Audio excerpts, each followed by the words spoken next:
Good morning and welcome to the trade setup right here on BloombergQuint Live. I'm Niraj Shah, and um, I mean it's a day with mixed feelings, if you will, for trade. Now let me quickly tell you what's happened around the world. So Europe had a bit of a mixed day, if you will, because Luxembourg, Romania, Bulgaria, Sweden, Spain, all of these countries registered their highest number of cumulative infections over the last 14 days, and I think that's kind of spoiled the party for the European bourses yesterday. So Europe ended with a bit of red on the screen. Remember, a lot of people are saying how UK government is telling its residents not to go to Spain for a holiday, and all of these are reasons because in some of those countries the infections are now moving up at an alarming pace. So it's not just India, by the way, though that doesn't give any solace, but it is happening. However, US markets did okay. Remember, yesterday I was telling about how it's a big week for the US markets, and the tech earnings that come out, etc., will all be important. Tomorrow, I think four big tech CEOs testify before the congressional committee and all of that. But Nasdaq did okay, Dow did okay, and therefore the US markets ended in the green. And which is why I think the handover, because the US markets were just so strong, the handover to the Asian region as well as to Asia, as well as to India and SGX would not have been as bad. And which is why I think the performance from, so this is what the US markets did, by the way, and they did reasonably okay, driven by tech yet again, but not bad, you would have to say. And then, therefore, if you move the attention to what's happening in Asia, you would see that it's not bad. KOSPI, as you can see, is trading in and around the highs of the day. HSI trading with gains, even though it may be off from where it was, but it's still trading with gains. And the SGX Nifty would probably show you that the number for the for the SGX Nifty is not looking all that bad. Yesterday, remember, we actually had a fairly dull SGX Nifty performance and a dull market performance too. But in today's session, the SGX Nifty looks like it'll start off on a good note. So let's wait and watch how this shapes up. The other big thing, viewers, that's happened, and it's a great wealth effect for all Indians, right? Because we typically, well, quote unquote, hoard gold, but having gold for really ages and generations, the gold prices in dollar terms too have now hit life highs. Yesterday, it was the highest intraday price on record for gold, 1974 currently, but nudge past the 2000 mark, or almost there, and which is quite scintillating, really. Russell Napier wrote a column in one of the international dailies about how people should actually add to gold from the current prices, even at the current prices too, because of a variety of factors. I won't get into that. But if you are holding gold, which I think most Indians are, well, it's not a bad sign at all. However, let's get back to the trade setup, right? I mean, gold is just so precious for us that I just thought of bringing it up. But the trade setup. So I would reckon because of yesterday's price action, that buying on dips, if indeed that happens, should only be done at key support levels, so 10,800, 10,900, which are cited by people as the key support levels, are the levels at which people should actually go out and buy large dips. Today is not a dip, but you never know what the course of the day, with the results slated to come out, you never know what could happen.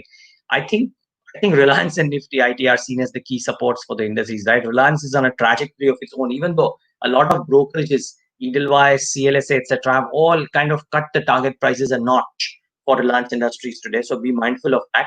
But I still think that because of this whole fanfare of maybe one more deal coming through, etc., Reliance might still be bought on dips or might just have continue its good run as well. So that is one. And Nifty IT has been doing really well. So those two might still give support to the indices today.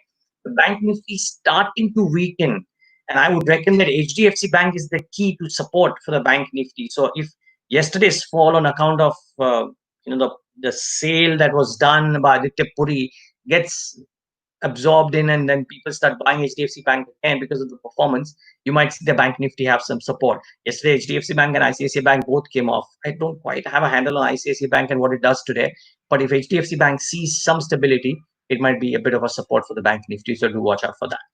But if what are the stocks that one should monitor? There are 4 or 5 that I'm pointing out with the pointers that I have, and one that I don't have pointers for, but you should watch out for. But first, to my mind, what is the stock of the day? I mentioned how Nifty IT looks poised strongly, and I think Tech Mahindra could well be the stock of the day. Now, again, viewers, remember, the price performance may or may not be as great, but I think what they have done and what the commentary thereof is important. So what they did, Tech Mahindra, on a consolidated quarter-on-quarter basis, revenues were about $1,208 million dollar revenues versus estimates of 1185. So marginal beat there, right? The net profit was a big beat, 972 crores versus estimates of 749 crores. Margins at 10.1% versus estimates of 9%. And margins expanded due to one-off expenses in the base quarter, which I can understand. But the commentary from CP Gurnani is interesting too. It's mixed, but there is some positivity out here.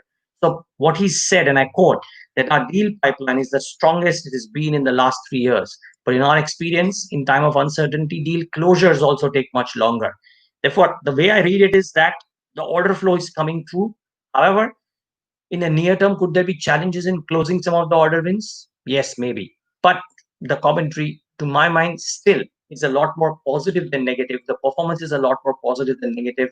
And I won't be surprised that in line with some of the other IT majors after the numbers, Tech Mahindra too could have a field day. Let's wait and watch how this one does.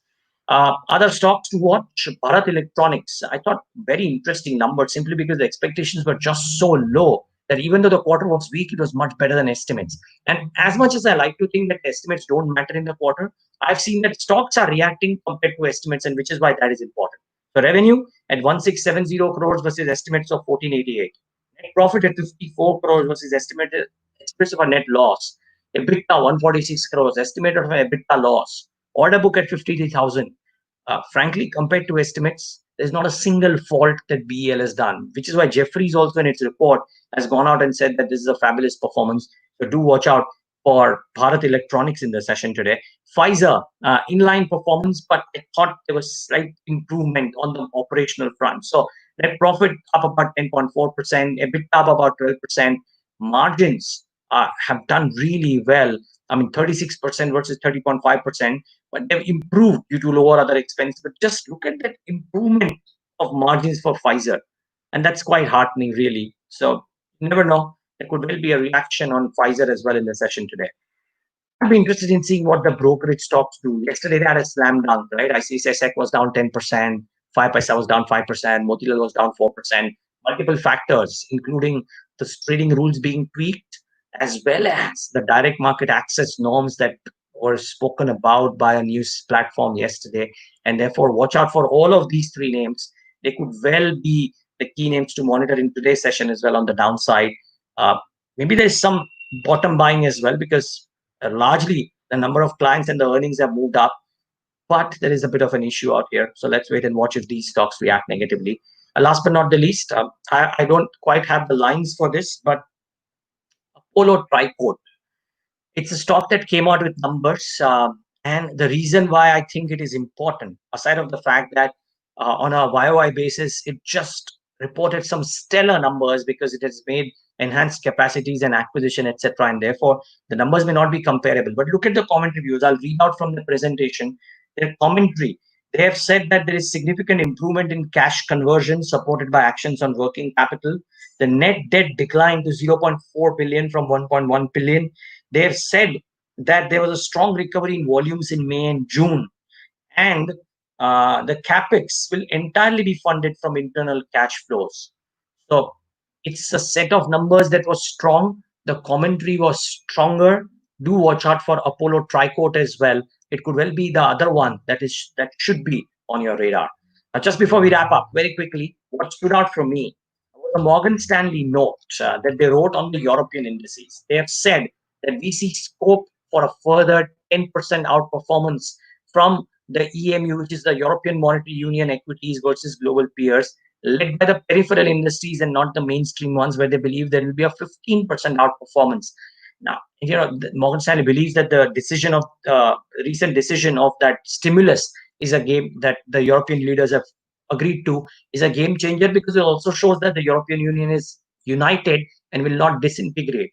But if European equities have a 10% outperformance rating and which means absolute performance will be good, that should augur well for the world markets too. Let's wait and watch if this happens. So viewers, stay safe and have a profitable day ahead.